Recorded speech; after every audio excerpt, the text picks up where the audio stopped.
الحمد لله نحمده ونستعينه ونستغفره ونعوذ بالله من شرور أنفسنا ومن سيئات أعمالنا من يهده الله فلا مضل له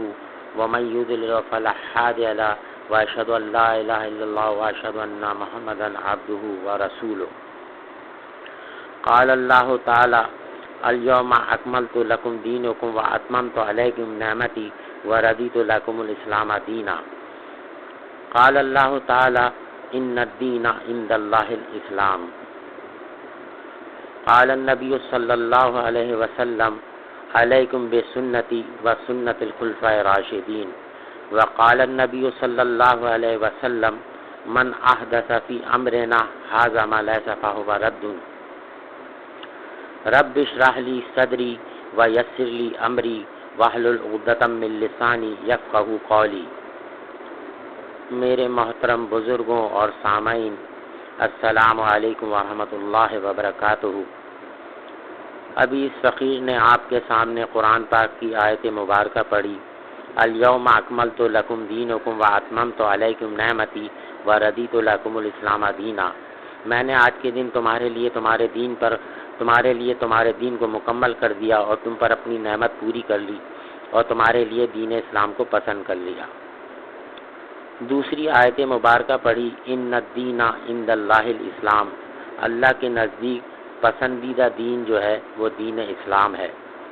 پھر آپ کے سامنے اس فقیر نے حدیث مبارکہ پڑھی، علیکم بسنتی و سنت الخلفاء راشدین. تم پر لازم ہے میری اور میرے خلفاء راشدین کی سنت. پھر ایک اور حدیث مبارکہ پڑھی، من احدث فی امرنا ھذا ما لیس فہو رد وکما قال رسول اللہ صلی اللہ علیہ وسلم. کہ جو شخص دین میں کوئی ایسی بات نکالے جو حقیقت میں دین میں نہ ہو وہ بات مردود ہے. تو میرے محترم بزرگوں اور دوستوں، جب اللہ تعالیٰ نے اپنی آیت مبارکہ کے ذریعے ہم تک یہ پیغام پہنچا دیا کہ اللہ تعالیٰ نے اپنا پسندیدہ دین اسلام مکمل کر دیا اور اپنی نعمت ہم پر پوری کر دی، اور پھر حدیث مبارکہ میں بھی بتا دیا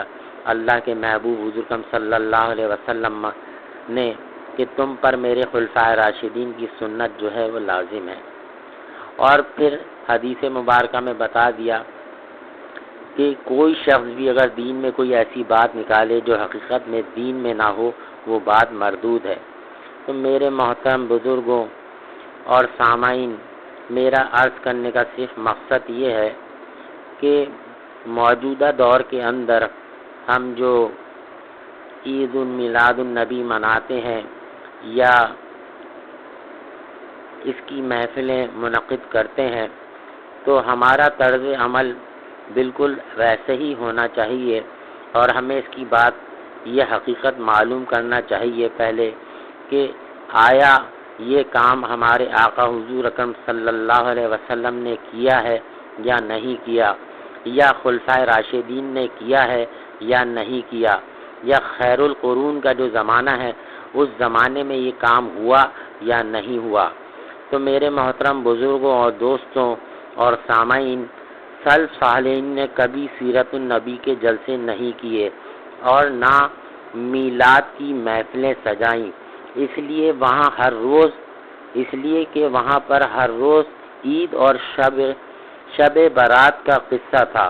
ظاہر ہے کہ جب ان کی پوری زندگی سیرت النبی کے سانچے میں ڈھلی ہوئی تھی، جب ان کا ہر محفل اور مجلس کا موضوع سیرت طیبہ پہ تھا، اور جب ان کا ہر قول و عمل سیرت النبی کا جامع اور یعنی ایک نمونہ تھا، تو ان کو اس نام کے جلسوں کی نوبت کب آ سکتی تھی. لیکن جو زمانے کو حضرت صلی اللہ علیہ وسلم کے مبارک زمانے سے دوری ہوتی چلی گئی، عمل کے بجائے قول اور کردار کے بجائے گفتار کا سکہ چلنے لگا، حضرت صلی اللہ علیہ وسلم کی سیرت طیبہ کا آئینہ سامنے رکھ کر اپنی زندگی کو دیکھا جائے کہ ہم کس طرف جا رہے ہیں. اور حضور اکرم صلی اللہ علیہ وسلم کی سلف صالحین کا یہ معاملہ تھا کہ آپ حضور اکرم صلی اللہ علیہ وسلم کے اس قدر عاشق، سچے عاشق تھے کہ آپ ایک ایک سنت کو اس طرح سے ترجیح دیتے تھے اور اس پر عمل کرتے تھے، اور آپ ان سنت کو ملک سلیمان یعنی بادشاہ سلیمان سے بھی زیادہ قیمتی سمجھتے تھے۔ میرے محترم بزرگوں اور دوستوں، میلاد کی محفلوں کے وجود سے امت کی 6 صدیاں خالی گزر چکی ہیں، اور ان 6 صدیوں میں جیسا کہ ابھی عرض کر چکا ہوں کہ مسلمانوں نے کبھی سیرت النبی کے نام سے کوئی جلسہ یا میلاد کے نام سے کوئی محفل نہیں سجائی۔ محفل میلاد کا آغاز سب سے پہلے 604 ہجری میں سلطان ابو سعید مظفر اور ابو خطاب ابن وحیہ نے کیا،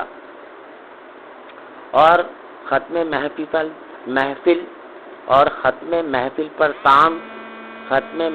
پر تام کے ذریعے آپ صلی اللہ علیہ وسلم کی روح مبارک کو ایصال ثواب۔ ان دونوں صاحبوں کے بارے میں اختلاف ہے کہ یہ کس قسم کے آدمی تھے یا ان کی حقیقت کیا تھی۔ بعض مورخین نے ان کو فاسق اور کذاب لکھا ہے، اور بعض نے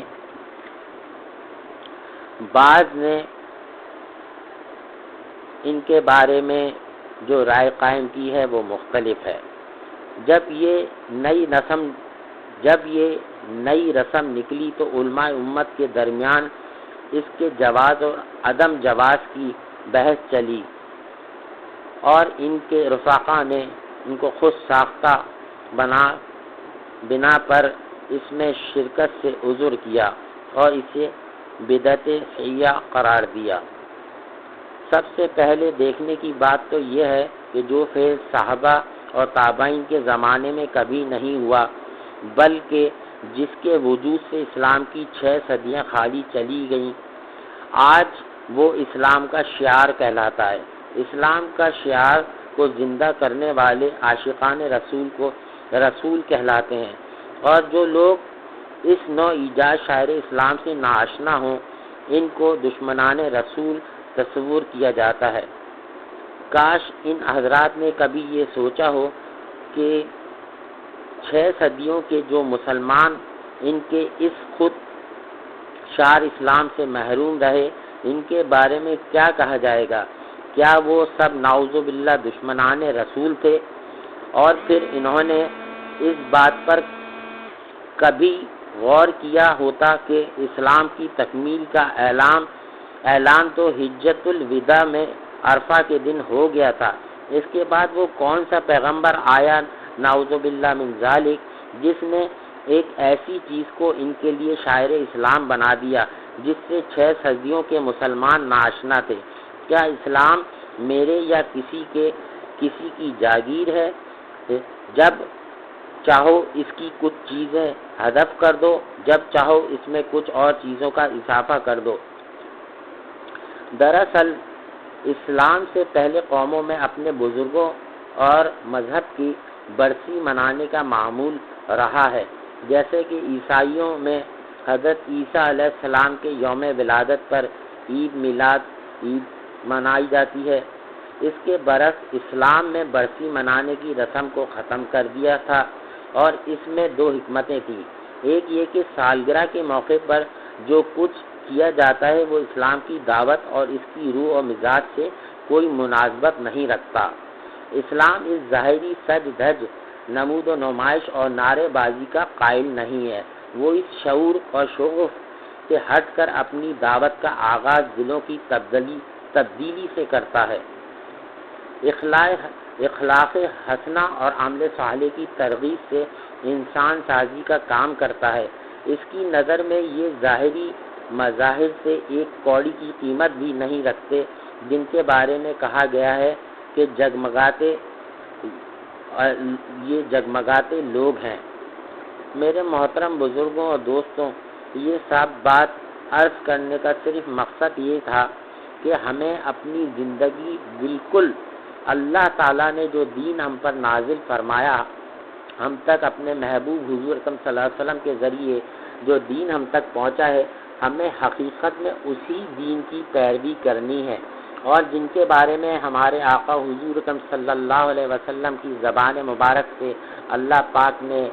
ان کی زبان مبارک سے جو الفاظ نکلوائے کہ علیکم بسنتی و سنت الخلفاء راشدین، تم پر لازم ہے میری اور میرے خلفائے راشدین کی سنت، تو ہمیں اللہ کے محبوب کی اور خلفائے راشدین کی اور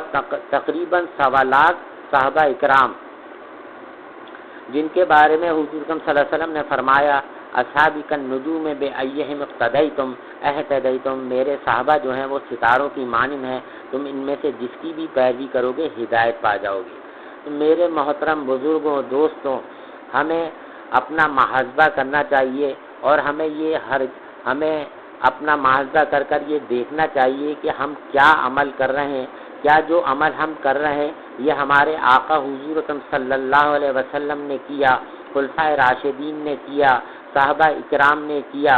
اگر انہوں نے ایسا عمل کیا ہے تو ہمیں بھی کرنا چاہیے، اور اگر انہوں نے ایسا عمل نہیں کیا ہے تو پھر حدیث میں ہمارے آقا حضور صلی اللہ علیہ وسلم نے فرمایا ہے لا طاعۃ لمخلوق فی معصیۃ الخالق، اور کما قال رسول اللہ صلی اللہ علیہ وسلم کے مخلوق کے ایسے حکم کی تابعداری جائز نہیں جس سے اللہ کی نافرمانی ہوتی ہو۔ تو میرے محترم بزرگوں اور دوستوں اور سامعین، موجودہ دور کے اندر جو آج کل رسومات چل رہی ہیں اور جس طرح سے ہم ان چیزوں کو اپنا رہے ہیں، تو ہمیں ان میں یہ بات سب سے پہلے اپنے مد نظر رکھنی چاہیے، اور ہمیں بڑے ٹھنڈے دماغ سے اس بارے میں سوچنا چاہیے، اور علماء حق سے ان کے ساتھ جڑ کر رابطہ کر ان سے حقیقت معلوم کرنی چاہیے کہ آیا یہ عمل کیسا ہے، کرنا چاہیے یا نہیں کرنا چاہیے۔ میرے محترم بزرگوں دوستوں، اللہ کے یہاں اللہ تعالیٰ نے جس عظیم ہستی کے لیے اس دنیا کو بنایا، حدیث مبارکہ میں آتا ہے لولاک لما خلقت الافلاک ولما ادرت ربوبیہ، اے میرے محبوب اگر میں آپ کو نہ پیدا کرتا تو یہ دنیا ہی نہ بناتا۔ تو جس عظیم ہستی کے لیے اللہ تعالیٰ نے اس دنیا کو بنایا، اس عظیم ہستی کی اگر ہم سنتوں کو چھوڑ کر اپنی طرف سے اور نئی چیزوں کو ایجاد کریں گے اور ان پر عمل کریں گے، تو آپ یہ سوچئے کہ اس عظیم ہستی ہمارے آقا حضور اکرم صلی اللہ علیہ وسلم کو ان عمل سے کتنی تکلیف ہوتی ہوگی، جو اللہ کے محبوب ہیں، جن کے لیے یہ دنیا بنی ہے۔ تو میرے محترم بزرگوں اور دوستوں، اور اللہ کے محبوب کے پیارے یعنی علیکم بسنتی و سنت الخلفاء راشدین،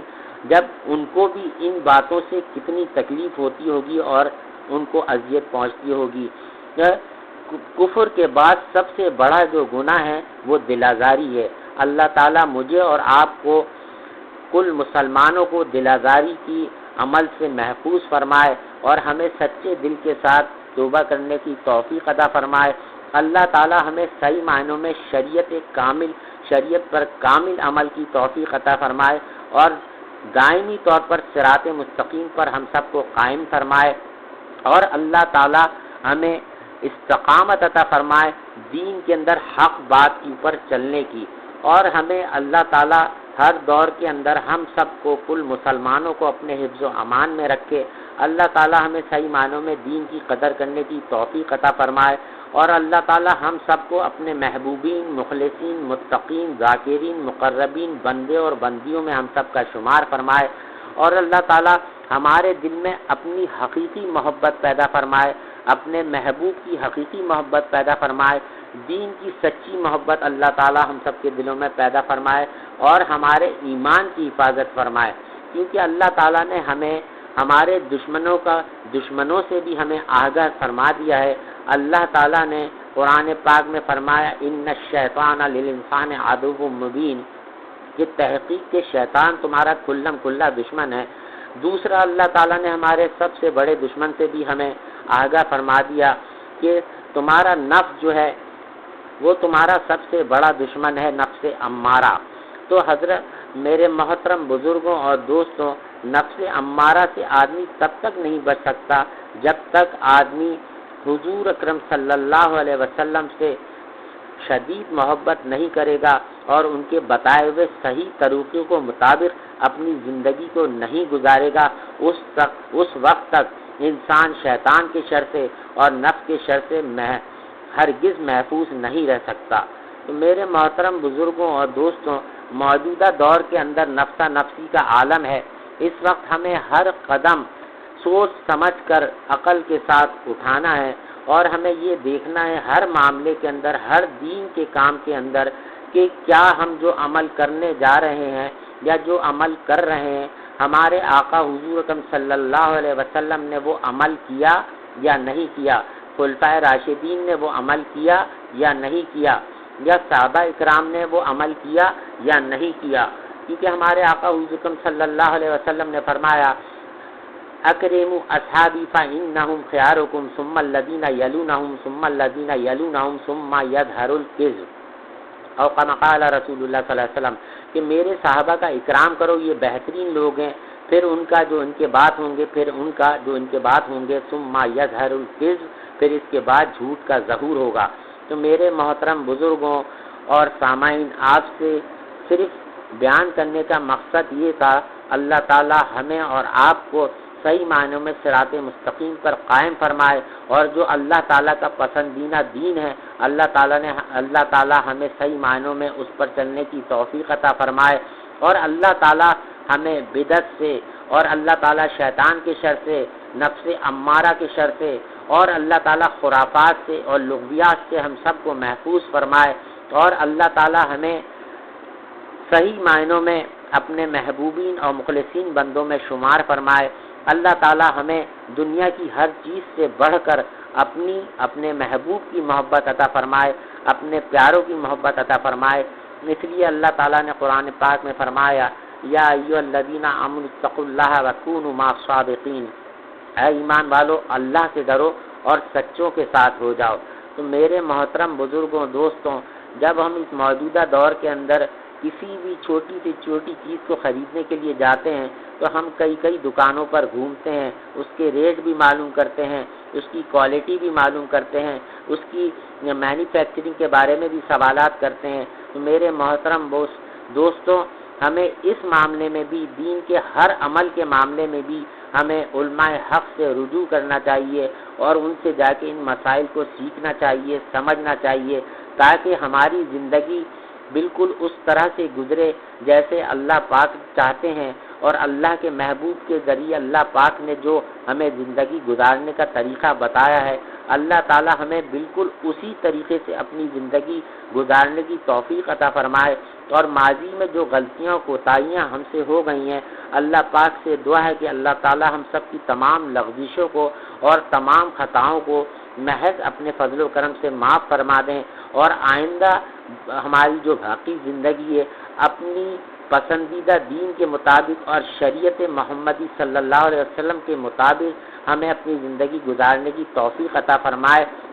اور اللہ تعالی ہم سب پر رحم فرمائے۔ ہم سب میں جتنے بھی لوگ بیمار ہیں، اللہ پاک ان کو مکمل شفائے کلی عطا فرمائے۔ اللہ تعالی ہمیں اسراف سے محفوظ فرمائے، کیونکہ موجودہ دور میں جو رسومات ہو رہی ہیں ان کے اندر آپ یہ دیکھیے کہ مختلف جگہوں پر یعنی اس قدر پیسہ فضول خرچ کیا جاتا ہے، جس کی وجہ سے پیسہ بھی خرچ ہو رہا ہے اور لوگوں کو تکلیفیں بھی ہوتی ہیں۔ جگہ جگہ پر جو ہے کنٹینر لگا دیے جاتے ہیں، گلیاں اور روڈیں بلاک کر دی جاتی ہیں، جس کی وجہ سے اللہ کی مخلوق کو تکلیف ہوتی ہے، اور مخلوق جو ہے وہ اللہ کا کنبہ ہے۔ تو اللہ تعالی ہمیں ان سب چیزوں سے محفوظ فرمائے، اور ہمیں صحیح معنوں میں دین کی سمجھ عطا فرمائے، اور صحیح معنوں میں دین پر عمل کرنے کی توفیق عطا فرمائے۔ اللہ تعالی ہم سے جس مقصد کے لیے اللہ پاک نے ہمیں دنیا میں بھیجا ہے، اللہ تعالی ہم سے صحیح معنوں میں وہ کام لیں۔ ہم سب کو اللہ پاک دین کا داعی بنائیں، اور دین کی خدمت کے لیے ہم کو، ہمارے بیوی بچوں کو، ہماری نسلوں کو اللہ پاک قبول فرما لیں۔ اللہ پاک سے دعا ہے کہ اللہ تعالی کل مسلمانوں میں اتحاد پیدا فرمائیں، اور مسلمانوں کے دلوں کو ایک دوسرے کی طرف سے صاف فرمائیں، اور اللہ تعالیٰ کل مسلمانوں کو شیطان کے شر سے، نفس کے شر سے، حاسدین کے شر سے محفوظ فرمائیں، اور امت مسلمہ کے حال پر رحم فرمائیں۔ میرے محترم بزرگوں دوستوں، ہمیں اللہ تعالیٰ نے قرآن پاک میں ان الذین فرقوا دینہم وکانوا شیعا لست منہم فی شیء انما امرہ الی اللہ ثم ینبئہم بما کانوا یفعلون، جو لوگ دین میں نئے نئے راستے نکالتے ہیں اور کئی کئی فرقے بناتے ہیں، ان سے تمہارا کوئی واسطہ نہیں، ان کا انجام اللہ کے حوالے اور اللہ ان سے خود پوچھ لے گا۔ ہمیں اپنی اصلاح کرنی ہے، ہمیں اللہ تعالیٰ سے اپنے مسلمان بھائیوں کے لیے بھی دعا کرنی ہے، اپنے لیے بھی دعا کرنی ہے، اور ان کے لیے خاص کر اور اللہ تعالیٰ سے کہ یا اللہ تو ہمیں اپنے فضل و کرم سے اپنے محبوب حضور صلی اللہ علیہ وسلم کے صدقے میں ہم سب کو صحیح معنوں میں دین کی قدر کرنے کی توفیق عطا فرما، اور ہم سب کو دائمی طور پر صراط مستقیم پر قائم فرما، اور ہم سب کو دائمی